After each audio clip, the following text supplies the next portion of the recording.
The disease sarcoma comes in many forms. Our guest on this episode cared for a daughter who passed away from a diagnosis of Ewing's sarcoma, and now our guest spearheads the fight against sarcoma. She is Mandy Basson of Perth, Australia. This is the Cancer Interviews podcast, and I'm your host, Bruce Morton, and now it's time to hear Mandy's story. So, Mandy, welcome to Cancer Interviews. Oh, thank you very much for having me today. Well, we'd like to hear a little bit about the background of where you are for viewers and listeners who either have never been to Australia or they have been to Australia, but they've never been to Perth. Tell us a bit about Perth. By not being in Perth, what are we missing? Well, at the moment, you're missing some very hot weather. We are having a heat wave at the moment, but Western Australia, obviously, we're probably, I think it's classed as one of the remotest cities, certainly in Australia, from the rest of the world. It's huge territory in Western Australia, and Perth is down the southwest, but we've got a whole range of wonderful landscapes and scenery. We've got the northern part of Western Australia, which has got all the tropical climate, and then we go down to the south where we've got the wineries and the lush landscapes as well down there, and the oceans. Of course, we've got wonderful beaches and clear beaches, and a few sharks that pop up every so often and cause a few moments of angst from amongst our massive surface. So beautiful part of the world. So you've educated us a bit about Western Australia. Next up, we want you to educate us about sarcoma. If you would, define it. What is it, and how many variations does it have? So sarcoma are primary bone, they're mesenchymal tumors that arise in primary bone and soft tissue tumors. So the soft tissue tissues, which are the connective tissues which join the body together. So things like muscles, fat, ligaments, skin, as well as the bones. So one thing is important to mention is that for a lot of people, they've heard of bone tumors rising as metastatic from other cancers. And so sarcoma is very different to that. They are tumors in the bones that arise in the bones themselves as the primary, not as a metastatic. So if you have a metastatic bone tumor, that is not a sarcoma. There's the WHO classification is that there's 175 subtypes. Some of them are benign, some are intermediate, but those that are malignant are particularly aggressive in most cases, and there's approximately 30 bone tumors classifications, and the rest are soft tissue tumors, GIST tumors, and some variants that they haven't actually given a name to yet. Now, the unfortunate connective tissue between you and sarcoma started with your daughter, Abby. She was diagnosed with Ewing's sarcoma as a teenager. If you would, Mandy, tell us Abby's story. So Abby was 17 when she was first diagnosed in May 2009. She was in her first semester of uni. She was studying a double major in psychology at University of Western Australia. And as most students do, they have a part-time job, and she reported to me that she was struggling a little bit with her back. She was feeling very uncomfortable and was finding it hard to sit down for long periods of time, but kind of put it down to just, well, I've done a back injury, I've done a strain. She played volleyball, she'd played netball, she was a swimmer, various things like that. So an active teenager. And it wasn't until she woke up one night in extreme pain, she turned to me and she said, this is just not normal. I shouldn't be in this, waking up with this amount of pain. So being a very independent young woman, she took herself off to the GP. And we were very fortunate because she had a GP that took her seriously. He didn't dismiss her as neurotic or female. He actually decided he was going to do some investigation and sent her off for an X-ray. And when she came back for the results of the X-ray, he said, you know, have you had a car accident or something? That looks like there's a little bit of scar tissue here in the in your back. And she said, no, I haven't had anything like that. And he said, well, just to be on the safe side, I'm going to send you off for a CT scan. So anyway, she went off for a CT scan. It was a Thursday morning. She was due to go to uni. I drove her. She didn't have a driver's license at that point, so I drove her to the scan, drove her to the train station so she could get the train into uni. And as she left on the train, to my shame, what I said was, well, nothing's come back from the doctors. It's pretty quiet. I don't think there's anything too terrible here. It's not like you've got something like cancer. Drove home, and halfway, 10 minutes later, I got a phone call from her saying, my GP has just called me. I have to go into the surgery. He's going on holiday tomorrow and he won't leave until he's seen me. So I have to get in to see him this afternoon. And my heart sunk then, because I've been involved with the medical field long enough to know that no GP calls somebody back urgently unless there's something seriously wrong. So we went back to the GP. She went in on her own because that was her choice. And we were very strong and empowering both of our daughters to be independent, and where they could take choice, we gave them that choice. So I didn't go in with her. But she came out and I was then invited to go back in, her request and the GP's request, to hear that she had basically got cancer. It was sarcoma, bone sarcoma. They weren't sure which one at that point. And the following day, she went straight to see the surgeon. So it was that quick. We went in to see him. They arranged all the biopsies, et cetera, and fundamentally within 4 weeks of her first going to her GP, pretty much, she was in treatment. Now, Ewing sarcoma, and when it was caught, different cancers can be overcome more easily with early detection. The combination of this type of sarcoma and when it was caught, at least at the outset, did it look like Abby was that she was well positioned to overcome this? Absolutely not. Absolutely not. So I think this is one of the reasons why I'm so passionate about empowering people to present to GPs when they feel something is wrong, because Abby presented, as I said, pretty much 4 weeks from when she first went to the GP. She was in treatment. She was stage 4 metastatic, with the cancer spread throughout her body when she was first diagnosed. So when you think about that, that is an incredibly rapid spread of the cancer. And in her case, whilst the surgeon, the oncologist, all the medical staff were very upbeat and assured us that they would do everything they can, when you look at the statistics, we were probably around the 17% chance of her surviving longer than 5 years when she was first diagnosed. But as she went through this, Abby was a portrait in courage, wasn't she? She would hate to hear you say that herself. She believed very strongly that courage is something that you take on because you have a choice. She said, I never have a choice with my cancer. It happened. I have to deal with it. I'm not brave. I'm just doing what I have to do. And funnily enough, I've spoken to a lot of young people since then, and they say the same thing. Sometimes telling people that they're courageous and brave actually makes it harder for them, because they feel then they have to present a stronger front when really they're quite vulnerable underneath. And so I think, again, one of the positions I take as an advocate for people who've been diagnosed with sarcoma is to try and empower them to choose the path and how they present, and whilst being supportive and recognizing that they have huge challenges and how amazing they are to get through them. I try to avoid some of the terminology that we use with brave, courageous, battle, fight, some of those things, because, it puts you in a win-loss position, or brave, not brave. Well, I don't know any cancer patient that's not really, how can you tell anyone who's had a cancer that they're not brave? And it's not their choice. They haven't gone into it from that point of view. So what she was she was very pragmatic. She wanted to be a forensic psychologist. That was her plan, career plan. And so she was always investigating things and looking at what she was dealing with. Any problem, she would try and problem solve.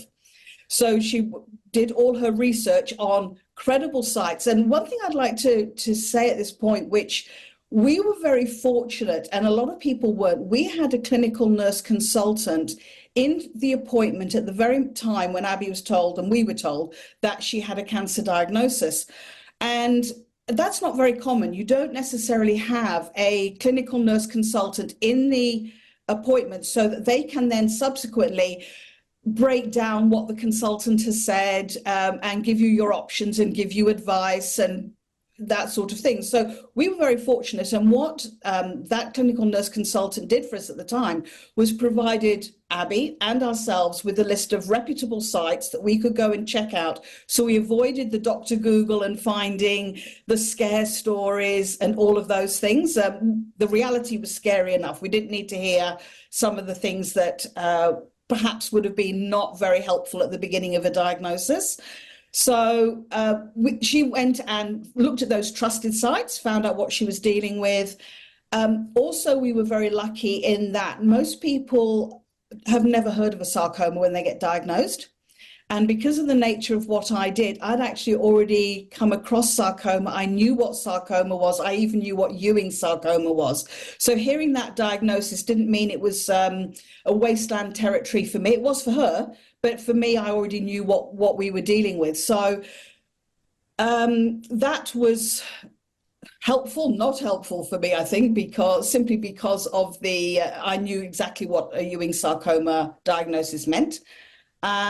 But she went and investigated the things that she needed to know so that she was prepared, she was informed, and therefore when she went through all her treatment and everything, she always took choices supported by us in a position of information and knowledge. So it was an informed choice how she took along her journey. Do you think that for the duration of her journey that she approached it in the best possible way she could, given the circumstances? Totally. She wouldn't say she was brave. I was awestruck by how she handled everything. I am with all of the young people that I've met along this way. Most people I've met along this way for the same reason, but for young people, I think it's particularly hard. Each different age demographic has its own challenge. Sarcoma is thought of as a childhood cancer. So childhood, and we've had changes in the definition of what a childhood cancer is, particularly in Australia, where we used to define a childhood cancer as sort of roughly between the age of 0 to 18. Technically, when you're looking at data is collected as 0 to 14, then adolescent and young adult age group is 15 to 25, and then adult is beyond that. In the States, I believe adolescent and young adult is classified as between 0 to 39. So we have different definitions around the world as to sometimes what we collect as data, which is a challenge for research purposes later on down the track. But having said that, there are more adults diagnosed with the sarcoma than there are children, but the prognosis and the survival rate for particularly adolescents and young adults is significantly lower than the national average in many cases. And again, depending on whether it's diagnosed at a late stage. So once you have a sarcoma that is metastasized, your chances of survival are impacted quite a lot. By the way, we're confident you'll be able to learn some tips and tools to help you through your personal cancer journey. But first, we'd like to invite you to please give us a like, leave a comment or a review below, and share this story with your friends. Kindly click on the subscribe button below and click on the bell icon. That way you'll be notified the next time we release an interview. And if you or a loved one are facing a cancer diagnosis, please click on the link in the description and show notes below to check out our free guide, The Top 10 Things I Wish I Knew When I First Got Cancer. Now, Mandy, Abby's journey inspired you to form your own support group. The inspiration was one thing, but doing what needed to be done to get it off the ground was another. What was involved? Well, first of all, I should say that Socrates Sarcoma, our group, was all about Abby. When I say all about her, she actually came up with the idea, she came up with the plans.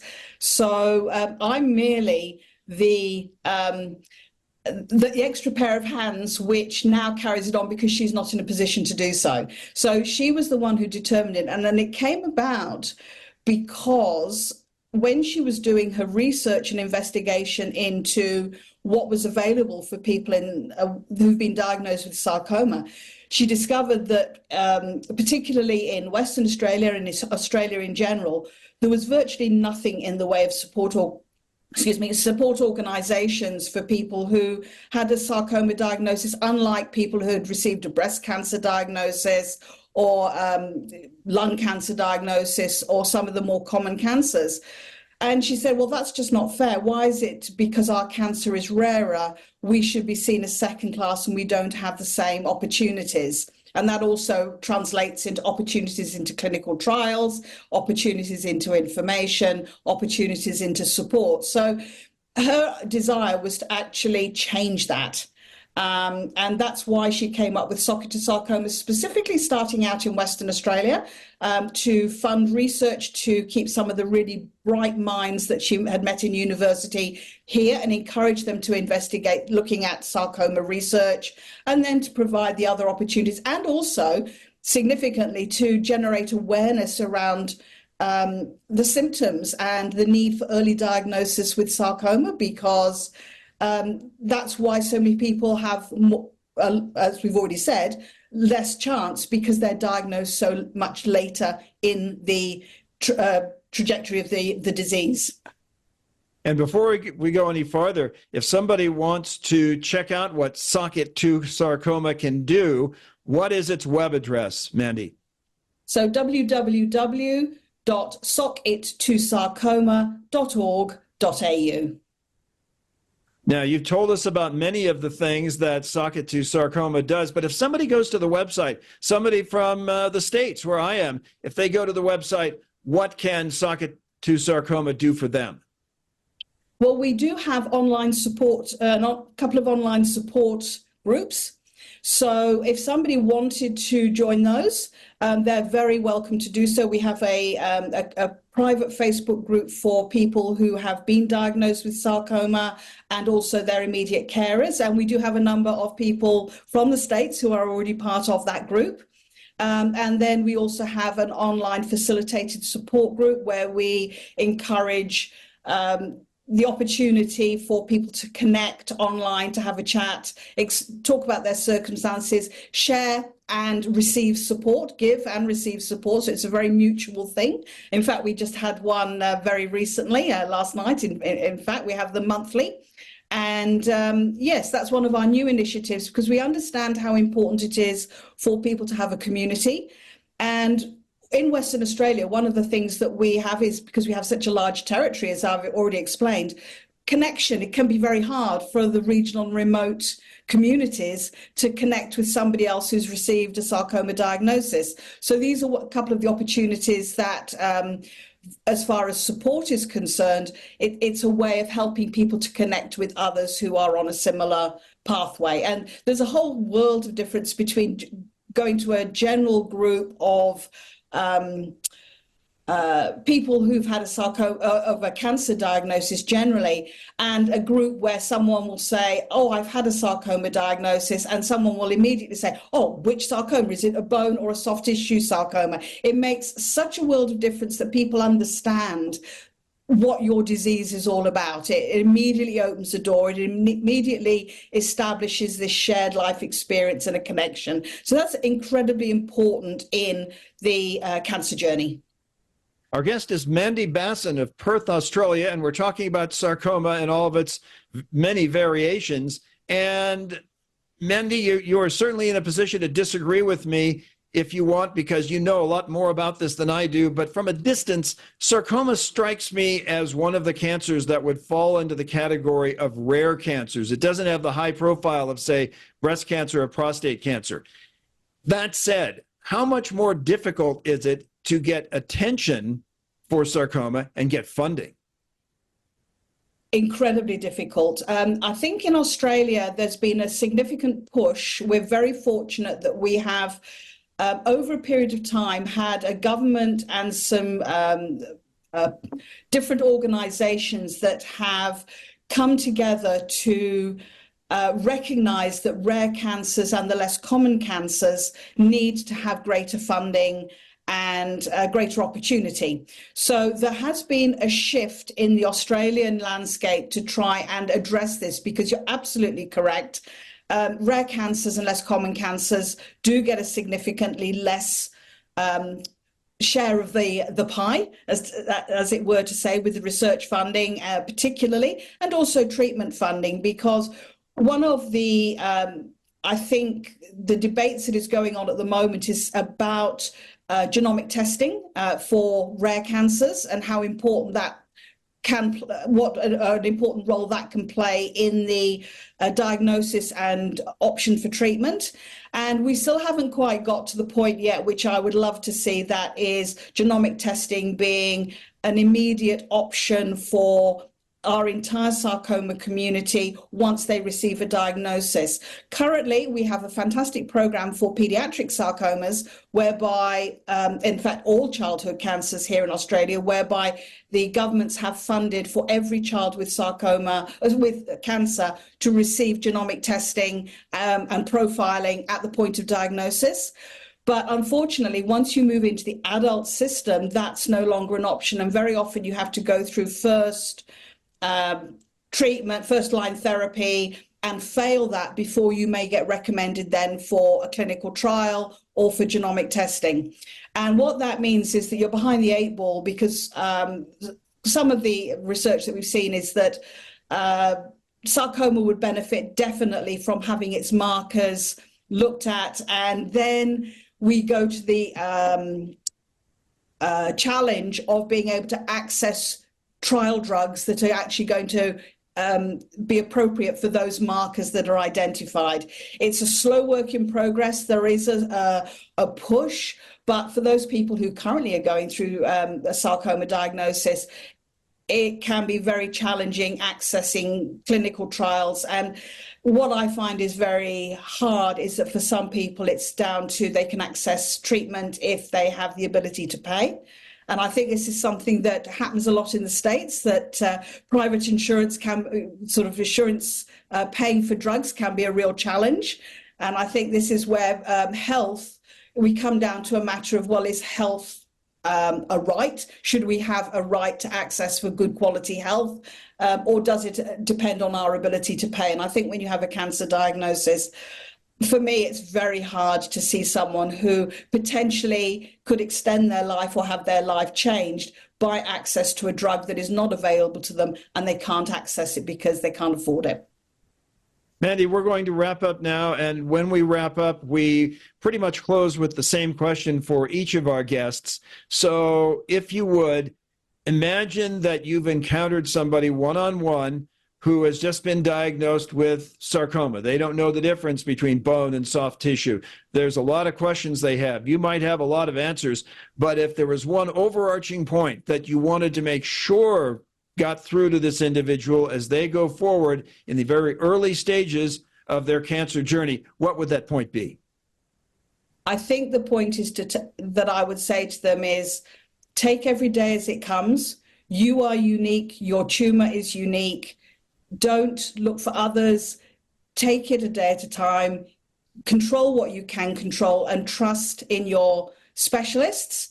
The majority of them are excellent as long as you've got a sarcoma expert. And that is a critical thing, which I think, if you'll forgive me, I do need to make a very important point with sarcoma. Sarcoma needs to be treated in a specialist center where there are experts who understand the management of primary bone and soft tissue tumors. If you go to a non-specialist, there are likelihoods that your tumor will not be treated in the best possible way. So having someone who understands sarcoma and is experienced in it is critical to the best outcomes for any sarcoma diagnosis. So make sure you're in the right hands. Take every day as it comes, and never, ever, ever lose hope, because you never know what tomorrow will come, and always smell the roses while you're doing it. Live every day like it's your last day, but it isn't. and enjoy it. Be positive. There's always something around the corner, right up until the point when it really isn't. And even then, you can have silver linings out of a really bad cloud. That's why I'm so gifted. I have a living testimonial and a living opportunity to keep my daughter with me on all things that I do. How fortunate am I? So good things can still come out of the worst possible situations that we experience. Our guest has been Mandy Basson of Perth, Australia. She's with Socket 2 Sarcoma. And Mandy, one more time, that web address in case somebody would like to access your website. www.socket2sarcoma.org.au. All right, Mandy, thanks so much for your time. Thanks very much for a great deal of very important device or advice that can help someone in their sarcoma journey, because, again, they're probably going to have a lot of questions, and it's not always a case of there being a lot of information out there. So one more time, Mandy, thanks so much for being with us on Cancer Interviews. Thank you very much for the opportunity. It's been my pleasure to join you this morning. And that will wrap up this episode. We'll conclude, as we always do, by reminding you that if you or a loved one are on a cancer journey, you are not alone. There are people out there like Mandy. There are organizations like Socket 2 Sarcoma that are there to help. So until next time, we'll see you on down the road.